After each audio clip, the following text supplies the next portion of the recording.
You're absolutely right in that our microbiome and the totality of microbes, and then our microbiota and our gut specifically, are constantly under assault, right? And it almost it doesn't matter completely what you eat because so much of what we consume is cross-contaminated with things like Roundup and chlorine-based solutions and antimicrobials and so on. You're better off, of course, moving towards organic and farm, co-op raised and so on.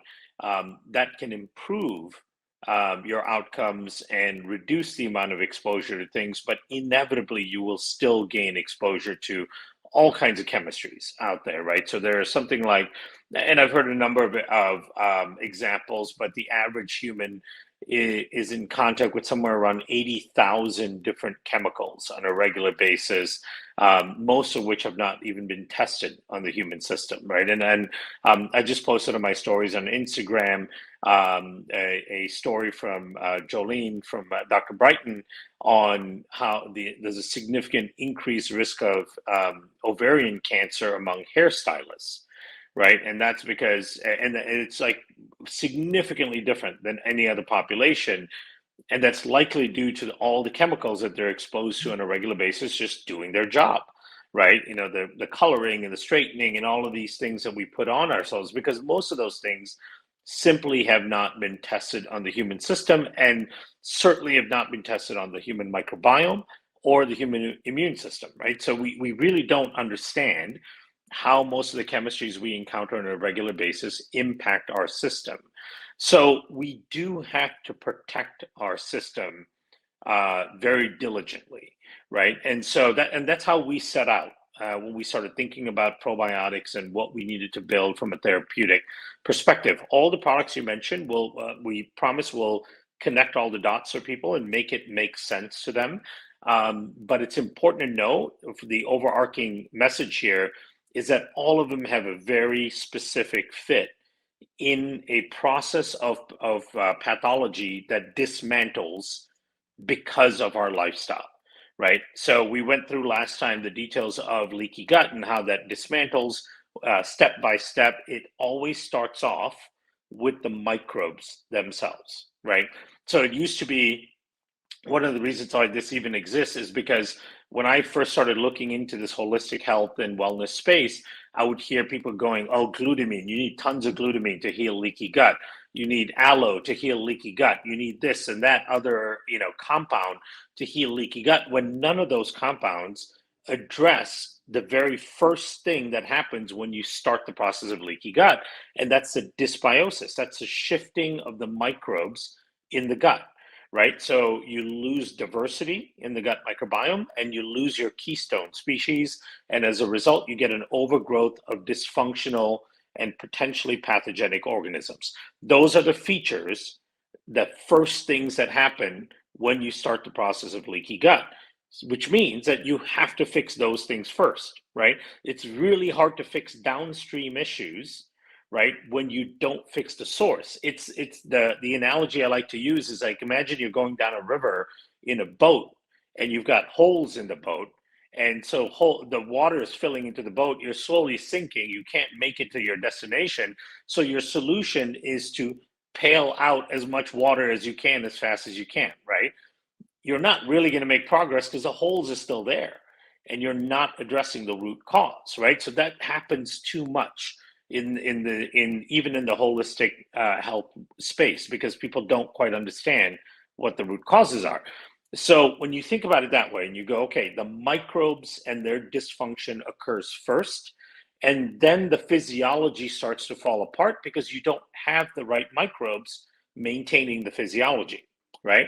Now, this is another theme in the human body that's really important for people to understand. We talked about microbiotas, which are the specific ecosystems of different parts of your body, right? The microbiota of that part of the body dictates how that organ system functions, right? For example, the skin, right? The skin, the way your skin functions as a barrier, to prevent things from going in, to prevent moisture from coming out, to sample the environment, to convey information to the immune system about the environment, all of those things, they're dictated by the microbes that live on your skin. The moment you start to get dysbiosis on your skin microbiome, the skin no longer functions the way it's supposed to. You start losing the barrier function, you start losing ceramide function, you lose a lot more moisture, your skin starts to dry out and thin. The barrier of preventing things from coming in starts to dismantle.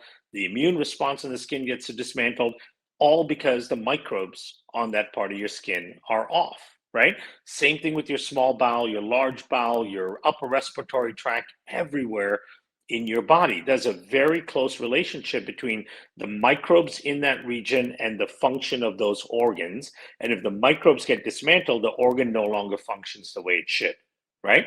So that's a very important theme for people to think about. And that's why in most cases of dysfunction in the body, it's the microbiome or the microbiota that's the root cause. And that's why you have to look at that first, right?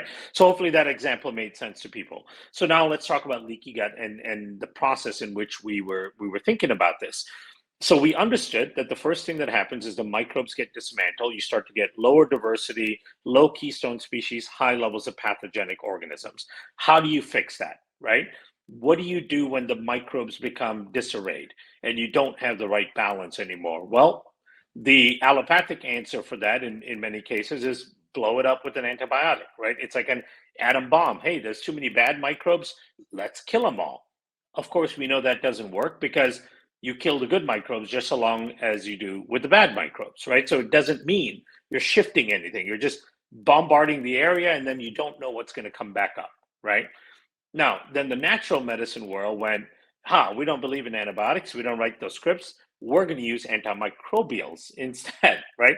It's the same concept, right? You're just using a natural antimicrobial instead of a synthetic antibiotic. But it's the same concept. It's about bombarding that space, trying to kill things, but you kill everything, right? So we said there's got to be a different approach. Nothing controls microbes better than other microbes, right? And nothing that we can create can better identify the presence and the growth of dysfunctional microbes than other microbes. Now, the reason is because microbes do something amazing called quorum sensing.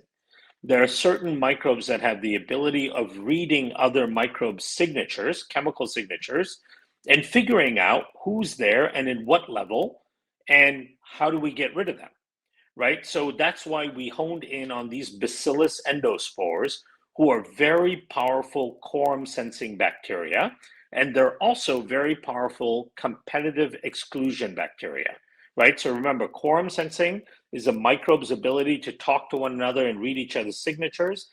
Competitive exclusion is the ability of a microbe to eliminate another microbe by competing against it, right? Bacillus is very unique in that it does both really, really well. So we started looking at studies where Bacillus was used as a competitive exclusion agent. And as it turns out, in 1952, a drug was put out on the market, a probiotic prescription drug called Enterogermina, which is still on the market today, still used for treating dysentery and other gut infections instead of an antibiotic. This was released in France and in Germany in 1952. The product is still on the market today. Doctors are still writing prescriptions for it for gut infections. Why was it so useful? Well, because it's a probiotic bacteria that can read the chemical signature of a dysentery pathogen, find the location of that pathogen, sit next to it, and eliminate that pathogen without harming anything else, right?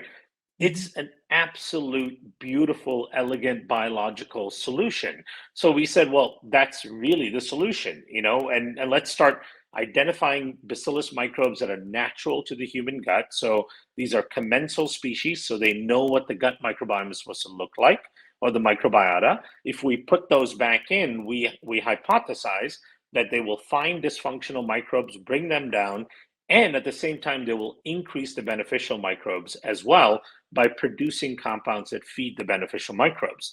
Sure enough, we did that. We published our first leaky gut study in 2017. Since then, we've published a number of studies that show that these bacillus endospores do exactly that, right? They get into the gut, they read the signature of the gut, they find the dysfunction of microbes, they bring their numbers down, and then they increase the number of the good microbes that are too low at too low of a level.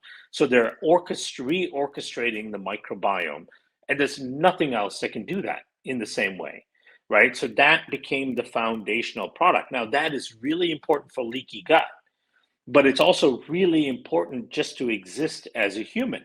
Because keep in mind, whether you have leaky gut or not, you're on your way to it, right? Because we're constantly bombarded by things that are dismantling our gut microbiome.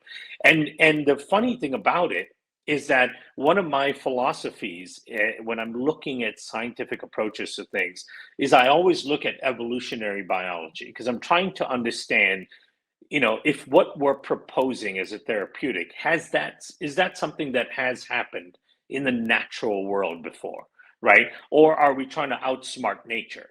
Because I see too much of that even in the science world, where especially in the medicine world, where we have this hubris that we can outsmart nature, right? Just take breast milk, for example, right? Breast milk is the only mammalian food that has been perfected by evolution, right? Women still today produce breast milk because it's so critically important to babies. Yet companies would have you believe that their formula is better than breast milk. Because why? They reinforce it with DHA and blah, blah, blah, right? They're trying to convince women that they don't need to breastfeed, they just need formula, which is fortified and has this and that and the other. Absolute nonsense. We know that from longitudinal studies that if babies were not breastfed, they have significant health issues compared to babies that were breastfed, right? So that's a hubris where science is trying to outsmart nature and saying we can do better than nature can.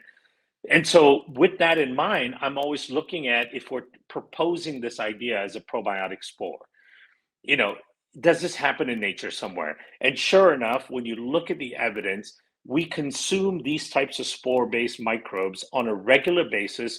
If we lived as our ancestors did, lived off the land, ate dirt, drank waters out of rivers and streams, they're ubiquitous in the environment, right? So we're supposed to gain access to these organisms on a regular basis. They go in, we give them a home, they fix the home and clean up the home, we poop them out, that spreads them around and ends up in other communities and other people as well, right? So it's the most natural thing we can do from a probiotic perspective.